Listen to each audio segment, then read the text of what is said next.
지난주 말씀에 믿음과 행함에 대한 관계에 대해서 말씀을 드렸습니다. 믿음과 행함은 이분법이 아니라 이것은 하나다. 그렇죠. 하나 함께 가는 것이다. 그런 말씀을 드렸어요. 그래서 온전한 믿음이란 행함이 있는 믿음을 말하고, 온전한 행함이란 믿음으로 시작된 행함을 말하는 것입니다. 그래서 구원의 정의를 뭐라 그랬습니까? 믿음인데 어떤 믿음? 행위로 완성된 믿음이다. 그래서 이 행위와 함께하는 믿음이 진정한 구원의 조건이다 말씀을 드렸습니다. 바울은 이제 계속해서 이야기하면서 바로 이 믿음과 행함의 이 문제를 이제 적용을 하는 거예요. 유대인들에게 적용하고 이방인들에게 적용을 합니다. 유대인들에게 적용을 해봤더니 유대인들이 믿음이 적을까요? 행함이 적을까요? 믿음이 없어서 문제일까요? 행함이 없어서 문제일까요? 뭐가 없는 걸까요? 유대인들은 믿음이 없는 거죠. 행함은 넘칩니다. 행함은 아주 잘하고 있어요. 겉으로 볼 때 흠이 없습니다. 대표적으로 누가 있어요? 바리새인들. 바리새인들 얼마나 행위를 잘 지키고 있습니까? 예수님도 바리새인들 보면서 행함에 대해서는 책망하지를 못했어요. 우리 예수님의 말씀 한번 읽어볼까요? 마태복음 23장 23절 말씀을 함께 같이 읽겠습니다. 시작. 화 있을진저 외식하는 서기관들과 바리새인들이여, 너희가 박하와 회향과 근체의 11조는 들이되 율법에 더 중한 바 정의와 긍휼과 믿음은 버렸도다. 그러나 이것도 행하고 저것도 버리지 말아야 할지니라. 아멘. 서기관들과 바리새인들에게 예수님께서 하시는 말씀이에요. 너희가 박하와 회향과 근체의 11조까지도 철저히 드리는구나. 양을 제산의 11조 드리는 거 탁탁탁탁 세는 거는 그건 물론이거니와, 이 박하와 회향과 근체는 채소거든요. 근체라고 하는 거 미나리과에 속해 있는 채소 같은 건데, 그런 거 이렇게 좀 구분하기도 어렵잖아요. 근데 그런 거 하나하나까지 다 세갖고 정확하게 11조를 딱 하는 거예요. 그러니까 이 곡물 이런 것까지도 정확하게 11조를 하니, 야, 진짜 11조를 정확하게 하는구나. 근데 그 11조가 중요한 것이 아니라 뭐라 그랬습니까? 율법에 더 중요한 것, 율법 정신. 왜 하나님께서 이 11조를 드리게 했는지, 왜 그랬습니까? 정의와 긍휼과 믿음, 그것은 저버렸다. 그 정신은 온데간다고 형식만 지금 하고 있다. 그러면서 예수님께서 하신 말씀의 결론이 뭡니까?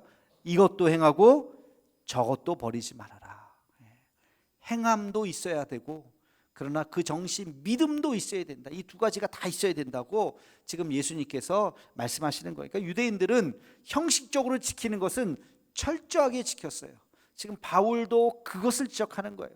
너희가 행함은 있지만 믿음이 없도다. 믿음이 없도다. 형식에 치우친 그들의 신앙을 지금 책망하고 있습니다. 우리 함께 같이 25절 말씀을 함께 읽겠습니다. 시작. 내가 율법을 행하면 할례가 유익하나 만일 율법을 범하면 내 할례는 무할례가 되느니라. 아멘. 아주 중요한 이야기를 하고 있어요. 여러분, 이 한 구절을 잘 해석을 해야 됩니다. 그래야 바울이 지금 무슨 이야기를 하려고 하는지를 잘 이해할 수가 있습니다. 25절 다시 한번 띄워주시고요. 제가 한 단어 한 단어 잘라서 한번 말씀을 드려보겠습니다. 여기서 말하는 내가 유대인들을 이야기합니다. 유대인들아, 너희가 율법을 행하면, 여기서 율법은 오해를 하시면 안 돼요. 율법이라고 하는 건 부정적인 의미의 율법이 아니라 하나님의 말씀이에요. 하나님의 말씀대로 산다면, 그런 뜻이에요. 하나님의 말씀대로 산다면 할례가 유익하나, 할례는 유대인들이 몸에 한 표죠. 내가 유대인입니다라고 하는 것이 보여주는 표가 할례인데, 너희가 하나님의 말씀대로 산다면 너희의 할례는 잘한 것이다. 너희가 유대인이라고 자랑하는 거 좋다. 하나님의 말씀을 잘 지킨다면. 그러나 율법을 범하면, 하나님의 말씀을 지키지도 않는다면 너의 할례는 무할례가 된다. 하나님의 말씀을 지키지도 않는다면 너희가 할례 받았다는 거, 그거 아무 의미 없다. 소용없다. 그게 무슨 할례냐? 몸에 한 것만이 할례가 아니다. 지금 무슨 이야기를 하는 거예요? 할례보다 더 중요한 것이 있으니 그게 뭐라고요? 말씀. 하나님의 말씀대로 사는 것이 더 중요하다. 지금 이 이야기를 하는 건 뭡니까? 유대인들이 하나님대로 말씀대로 살았기 때문에 하나요? 살지 않았기 때문에 이런 말씀을 하나요? 살지 않았기 때문에 책망하는 거예요. 그래서 바울은 계속해서 이야기합니다. 26절 말씀을 함께 읽겠습니다. 시작. 그런즉 무할례자가 율법의 규례를 지키면 그 무할례를 할례와 같이 여길 것이 아니냐. 굉장히 폭탄 선언을 하는 거예요. 자, 반대로 생각해 보자. 무할례자는 누구예요? 이방인들. 무할례자가 율법을 지켰어요. 무할례, 나 할례를 받지 않았지만 하나님의 말씀을 깨닫고 하나님의 말씀을 잘 지켰으면, 그러면 그 무할례자는 할례 받은 거하고 똑같다는 거예요. 유대인들이 그건 도저히 받을 수 없는 거예요. 아니, 어떻게 이방인들이 할례를 받지도 않았는데 너희는 하나님의 말씀을 지킬 자격조차 없는데, 바울은 그렇지 않아요. 하나님의 말씀대로 사는 것이 더 중요한 것이지 몸에 한 할례가 더 중요한 것이 아니다. 그러면서 결론적으로 바울이 이렇게 이야기합니다. 29절 말씀입니다. 함께 읽겠습니다. 오직 이면적 유대인이 유대인이며 할례는 마음에 할지니 영에 있고 율법 조문에 있지 아니한 것이라. 그 칭찬이 사람에게서가 아니요 다만 하나님에게서니라. 아멘. 그 앞에 28절에 보면 표면적 유대인이 유대인이 아니다. 겉으로 봤을 때 표면적 유대인은 뭐예요? 할례를 행한 거. 할례는 눈에 보면 알거든요. 너 할례를 행했네? 나 유대인이네? 나 하나님의 사람이네? 그게 똑같지 않다는 거예요. 몸에 할례를 행하지 않았다 할지라도 어디에 행하면? 마음에 행하면. 할례를 어디에 행하라고요? 너의 마음에 행하라. 마음에 할례를 행하면 보이지 않아요. 몰라요. 할례를 했는지 안 했는지. 그러나 마음의 할례를 행한 자는 그들이 진짜 하나님의 사람이다 라고 지금 이야기를 하는 것입니다. 여러분, 이 바울의 이야기는 지금 할례를 행하지 말아라, 할례 소용없다, 할례 쓸데없다, 그 얘기가 아니라 할례는 중요한 것이다, 할례를 행해야 한다. 그러나 몸에 한 그 할례가 다가 아니다. 몸에 한 할례는 그게 중요한 것이 아니라 너의 마음에 정말로 하나님 앞에 할례를 행하려고 하는 그 마음이 중요한 것이다. 지금 그 이야기를 하고 있어요. 그래서 이방인들도 할례를 행하지 않았지만, 육신으로는 할례를 행하지 않았지만 마음의 할례를 행했다면 이방인들도 하나님의 사랑하는 자들이다. 지금 그 이야기를 하고 있는 것입니다. 여기서 중요한 질문을 해야 됩니다. 그게 뭐냐면, 할례가 뭐지? 할례의 의미는 뭐지? 마음의 할례를 받았다는 것은 뭐지? 여러분, 이 질문을 행해야 돼요. 지금 할례를 하지 말라는 게 아니에요. 할례는 중요한 거예요. 할례를 해야 됩니다. 근데 도대체 할례가 뭔데? 두 가지로 제가 말씀을 드리겠어요. 할례라고 하는 것은 굉장히 중요한 거예요. 할례가 뭐냐? 할례는요, 우리의 가장 소중한 것을 하나님 앞에 드리는 것이 할례예요. 가장 소중한 것을 하나님 앞에 드리는 것이 할례예요. 할례가 뭐죠? 할례는 포경수술이에요. 포경수술 다 아시죠? 어린아이, 어린아이 남자의 생식기에 표피를 자르는 거예요. 포경수술이라고 하잖아요, 그죠? 포경수술을 할례라고 이야기하는데 그건 유대인들만 합니다. 전 세계 어디나 다 하지 않아요. 물론 위생적 이런저런 이유로 하는 사람들도 있지만 그 종교적인 의미로 하는 게 아니죠. 그러나 유대인들은 종교적인 의미에서 합니다. 반드시 해야 돼요. 어릴 때 난 지 8일 만에, 일주일 만에 그 할례 의식을 행해야 돼요. 이건 의무예요, 의무. 다른 사람들이 생각할 때 끔찍한 거예요. 애 잡아 죽이는 거 아니야? 어떻게 저렇게 끔찍한 짓을 해? 다른 사람들은 할 엄두도 내지 않고 하지도 않습니다. 근데 유대인들은 합니다. 그게 할례예요. 할례의 의미가 뭐라고요? 가장 소중한 것을 하나님 앞에 드리는 거예요. 여러분, 생식기가 중요하잖아요. 근데 그걸 자를 수는 없잖아요. 그거를 자르는 심정으로 그 표피를 자르는 거예요. 여러분, 이게 무슨 의미일까요? 가장 소중한 것을 하나님 앞에 드립니다. 나의 고통을 하나님 앞에 드립니다. 다시 말해서 내 몸, 나의 모든 것이 하나님의 것입니다 라고 하는 것을 상징하는 것이 바로 할례 의식이에요. 할례 의식. 이 유대인들이 이 할례 의식은 대단한 거예요. 이것은 쉽지 않습니다. 끔찍합니다. 근데 이것을 행하는 것이죠. 여러분, 이 할례는 근데 몸에 하지 말라 그랬어요? 마음에 하라 그랬어요? 저는 이것을 영적 할례라고 생각하고 싶어요. 영적 할례. 이것은 우리 모두에게 필요한 거, 영적 할례. 제가 성경을 많이 생각해 봤더니 영적 할례를 받은 사람들이 있어요. 대표적으로 아브라함은 영적 할례를 받았습니다. 그게 뭐냐? 아브라함이 누구를 바쳤습니까? 자기의 아들 이삭. 자기의 고통, 자기 생명보다도 더 사랑했던, 차라리 내 생명을 가져가세요. 아니야, 너의 아들, 백세에 낳은 너의 생명보다도 더 귀한 그 아들을 바치라. 그 제물로 바칩니다. 그때의 아브라함의 심정은 어땠을까요? 정말 자신이 죽는 것 같은 그런 고통이었겠죠. 그러나 그 아들을 제물로 바치는 그 순간, 그게 바로 영적 할례의 순간이에요. 마음의 할례를 받는 순간이에요. 나의 가장 소중한 것이 잘려져 나가는 그 순간이라는 거예요. 아브라함만이 아니에요. 여러분, 야곱도 그래요. 야곱도 아버지의 집에서 편안하게 살다가 형 에서에게 팥죽 사건으로 결국엔 집에서 쫓겨나게 됐죠. 멀리 외삼촌 라반의 집에까지 가는 그 첫날 광야에서 잠을 자는데 그 고통과 두려움 속에서 하룻밤을 자면서 비몽사몽간의 환상을 보잖아요. 천사를 보고, 그리고 사닥다리 환상을 보고, 그러면서 그가 새로운 출발을 하죠. 바로 그 순간 그의 마음에 할례를 받는 순간이에요. 자기의 가장 소중한 것, 그것을 잘라내는 순간인 것입니다. 그럼 모세도 그랬어요. 모세도 영적 할례의 순간이 있었습니다. 마흔이 될 때까지 왕궁에서 왕자와 같은 대접을 받으면서 살았습니다. 근데 자기의 출생이 이스라엘 백성이라고 하는 것을, 이스라엘 사람이라는 것을 알고 이스라엘 백성들이 고통당하는 것을 보면서 그를 채찍질했던 병사를 때리다가 죽여버렸죠. 그래서 이스라엘을, 애굽을 떠나버립니다. 그 광야에서 40년을 살게 되죠. 그 세월, 그 아픔의 세월, 그 절망의 시간들, 그게 바로 모세의 영적 할례의 시간들이에요. 영적 할례를 당했던 순간이에요. 다윗도 마찬가지죠. 다윗도 어느 날 골리앗을 죽이면서 사울의 미움을 받아서 도망 다녔던 그 세월들이, 그 아픔의 세월들, 그 절망의 세월들이 바로 영적 할례의 순간이라고요. 그게 영적인 할례예요. 여러분들은 어떠십니까? 신앙생활 하다가 절망에 빠진 적이 있습니까? 아픔에 빠진 적이 있습니까? 자신의 인생의 가장 소중한 것을 잘라내는 듯한 그 아픔을 경험한 적이 있으십니까? 제가 아는 어느 목사님이 자식을 잃었어요. 아들을, 젊은 아들을 먼저 떠나보냈어요. 얼마나 고통스럽겠어요. 그분이 이런 말씀 하시더라고요.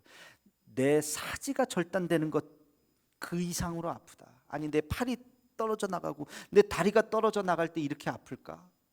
이거보다 덜 아플 거야. 그 심정이라는 거예요. 그렇지 않겠어요? 자식이 죽은 마음이라는 게 정말 내 사지가 절단되는 아픔보다 더하다는 거예요. 근데 한 가지 깨달았다는 거예요. 한 가지 확신을 가졌다는 거예요. 그게 뭐냐면, 하나님이 이제 나를 언제 불러가셔도 감사하다는 거예요. 오늘 불러가셔도 행복하다. 하나님, 차라리 나를 오늘 불러가 주세요. 내 삶을 내가 마감시킬 수는 없겠지만, 하나님, 내가 오늘 하루만 살아도 상관없습니다. 내가 천국 가는 것이 더 좋습니다. 왜? 천국에 누가 있어요? 내 사랑하는 아들이 있잖아요. 그를 보러 가는 거. 내 나머지 인생 몇 년 사는 거, 그거 하나도 인간의 삶으로서는 의미가 없는 거예요. 내 주의 일을 하다가 주님 오라 하시면 할렐루야 하면서 내가 가겠다는 거예요. 내 이 세상의 삶이 하나도 미련이 없다는 거예요. 그것을 깨달았다는 거예요. 오래 사는 거 의미 없다는 거예요. 나에게 있어서 하나님이 내 자신 먼저 가지고 데려가셨는데 정말 언제든지 오라 하시면 내가 가겠다는 거죠. 내가 그런 심정이 되었다라는 이야기를 하시더라고요. 여러분 삶 가운데 가장 고통스러운 순간이 있으십니까?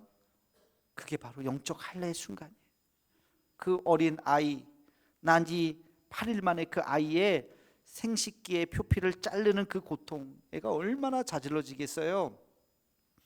지금은 포경 수술이 마취도 하고 뭐 그렇게 해가지고 최대한 안 아프게 어떻게 하고 뭐 그러지만, 여러분 이 당시에 무슨 수술이 있습니까? 무슨 마취가 있습니까? 붓이 돌로 자르는 거예요. 그냥 아우 얼마나 고통스러워. 그거를 행하는 거예요. 그게 할례예요. 하나님 이 마음 아시죠? 이 아픔 아시죠? 내 모든 삶이 하나님의 것입니다. 하나님밖에 없습니다. 라고 고백하는 그 마음, 그게 영적 할례다. 여러분, 우리의 삶을 통해서 아픔의 순간들, 고통의 순간들, 그러나 그 마음을 온전히 하나님 앞에 드리고 주님밖에 없습니다. 내 인생에 남은 거 하나님밖에 없습니다. 고백할 수 있는 우리 모두가 되기를 주님의 이름으로 축원합니다. 할례에 또 한 가지 의미가 있습니다. 할례는요, 유대인들이 생각할 때 유대인과 이방인을 구분하는 표식이에요. 이방인들은 감히 할례를 할 생각조차 하지 않아요. 할 수도 없어요. 따라할 수도 없어요. 그걸 누가 따라하려고 하겠습니까? 그 고통스러운 거, 내가 뭐 유대인이 되어야지, 이건 마음대로 될 수 없어요. 너 유대인 되고 싶어? 그래? 할례를 행해. 그러면 다 고개를 절레절레. 그러니까 유대인들만 하는 아주 구별된 표식이 바로 할례입니다. 여러분, 이 할례라고 하는 것은 구별되었다는 그런 의미도 돼요. 여러분, 이 구별되었다고 하는 것의 단어가 뭡니까? 카도시죠. 카도시의 또 하나의 의미가 뭐죠? 거룩이에요. 거룩. 그래서 유대인들은 자기들이 구별된 자들이고 자기들이 거룩한 자라고 생각하는 거예요. 하나님이 유대인들에게 주신 말씀이 있죠. 출애굽기 19장 6절 말씀입니다. 우리 함께 같이 읽겠습니다. 시작.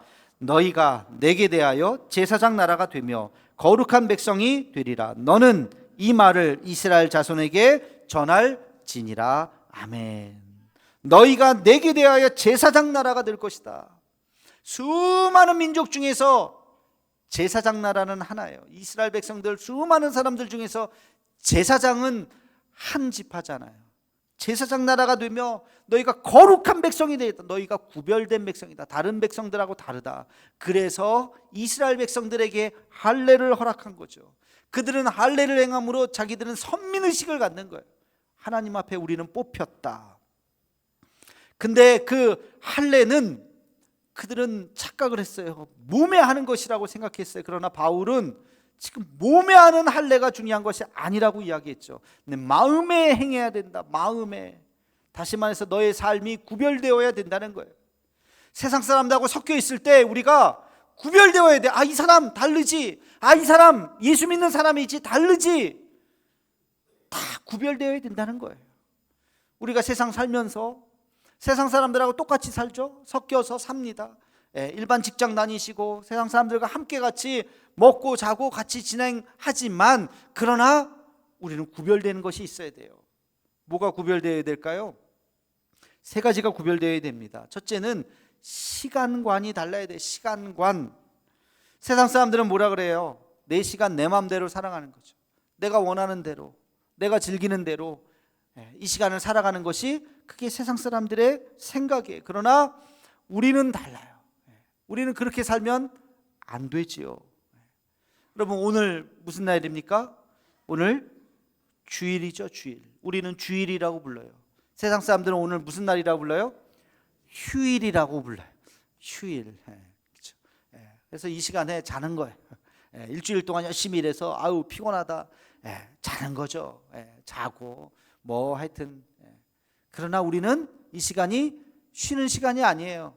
물론 쉼도 있지만 시간 나와요. 하나님 앞에 나와서 이 시간 주님의 날이지, 주님의 시간이지, 구별되어서 하나님 앞에 예배를 드리는 것입니다.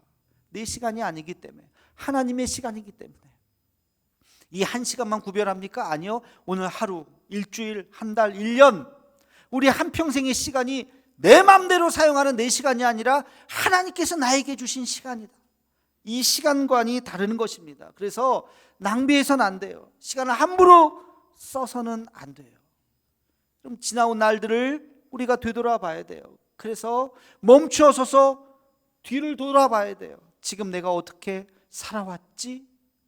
나의 남은 시간이 얼마나 남았지? 내 무엇을 위해서 살아가야 하지?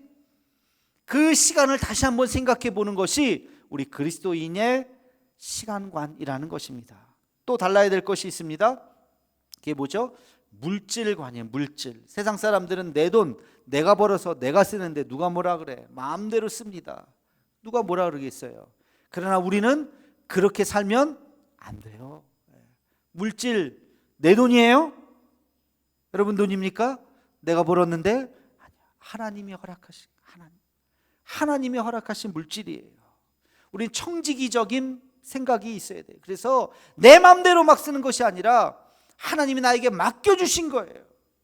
하나님 앞에 서는 날 다 영수증 처리해야 돼. 다 영수증 드려야 돼요. 하나님 이건 이렇게 썼고요, 이건 이렇게 썼고요. 다 영수증이 없네. 그러면 안 돼. 하나님 앞에 다 그 우리의 물질들 하나님 나에게 맡겨주신 거 내가 이렇게 썼습니다. 궁극적으로 내가 하나님 나라를 위해서 썼습니다. 이것이 우리가 구별된 지점이에요. 세상 사람들과 우리가 다른 것이죠. 또 마지막으로 다른 건 뭐예요? 우리의 삶이죠. 우리의 삶, 우리의 생명, 우리의 삶이 세상 사람들과 비교해서 달라야 됩니다. 세상 사람들은 그저 잘 먹고 잘 사는 것이 중요하다고 생각하지만 우리는 아니요.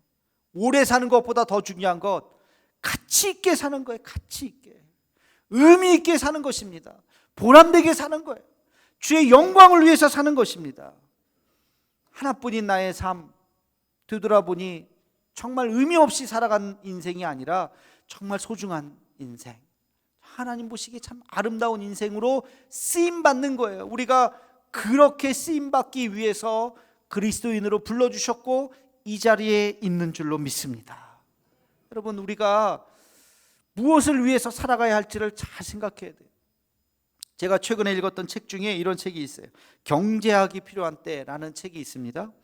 홍콩 과기대 김현철 교수님이 쓰신 책이에요. 이분의 이력이 독특해요. 연대 의대를 나와서 의사로 의사 생활을 하시다가 환자들을 보았어요. 어떤 환자들은 돈이 많아서 별것도 아닌데 뭐 잘 고치고, 어떤 환자들은 참 돈만 있으면 고칠 수 있는데 돈이 없어서 고치지 못하고, 이런 여러 가지 불평등의 모습들을 보면서 이분이 경제에 또 관심을 갖게 돼서 미국에서 유학을 하고 미국 교수 생활도 하시고 그러다가 지금 홍콩 과기대 교수로 하면서 경제학을 주로 하시는데, 이분이 많은 데이터들을 이제 그 책에서 이야기하면서 이런 이야기를 하시더라고요. 굉장히 재밌는 얘기예요.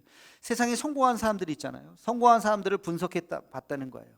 많은 학자들이 이 사람이 어떻게 성공했는가, 성공의 요인이 뭔가. 성공의 요인을 딱 봤더니 50%가 뭐냐면 그 사람이 어느 나라에서 태어났는지가 결정된다는 거예요. 빌 게이츠 같은 사람 아프리카 가난한 나라에서 태어났으면 그렇게 훌륭한 사람이 될 가능성이 거의 없다는 거예요. 거의 없다는 거예요. 미국이라고 하는 위대한 기회의 나라에서 태어났고, 물론 자기도 잘했겠지만 그러니까 그런 사람이 될 수 있었지, 어느 나라에서 태어났느냐가 50%를 좌우하더라. 나머지 50% 중에 30%를 좌우하는 게 있어요. 그게 뭐냐면 안타깝게도 유전이에요. 유전. 똑똑하게 태어난 아이들이 있다는 거예요. 여러분 자녀들 공부 못하는 거 너무 분노하지 마세요. 30%는 여러분 탓일 수도 있어요. 유전의 영향, 유전. 그래서 이 유전이 30%다. 80%는 이미 태어날 때 정해진 거예요.